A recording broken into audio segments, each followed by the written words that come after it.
ये रिश्ता क्या कहलाता है कि आगे के आने वाले एपिसोड काफ़ी ज़्यादा इंटरेस्टिंग और ट्विस्ट भरे होने वाले हैं, क्योंकि यहाँ पर आपको देखने को मिलने वाला है कि ऑडियंस जिस चीज़ का लंबे वक्त से इंतज़ार कर रही थी, आखिरकार वो वक्त आ ही गया है। आपको देखने को मिलेगा, ऑडियंस इतने समय से यही कह रही थी कि गीतांजलि को आउट किया जाए, तो आखिरकार मेकर्स ने गीतांजलि को अभिमान की ज़िंदगी से हटा ही दिया है।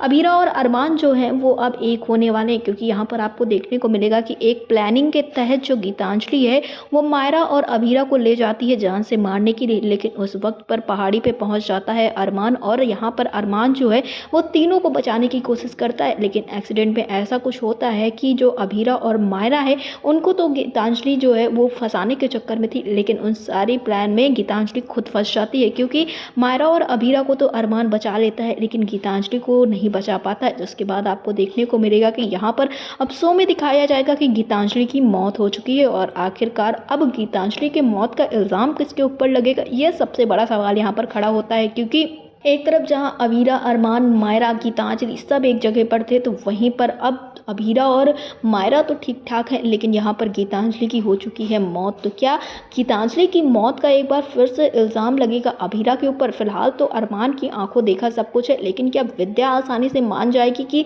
गीतांजलि की प्लानिंग में गीतांजलि खुद फंस गई है? क्योंकि यहाँ पर तो अब पूरी तरह से जो गीतांजलि थी उसको विद्या अपनी बहू मान चुकी थी, और विद्या यही चाह रही थी कि अरमान और जो गीतांजलि हैं वो दोनों एक हो जाएं और अभीरा अपनी ज़िंदगी अपने हिसाब से जिए, यानी कि उसके बारे में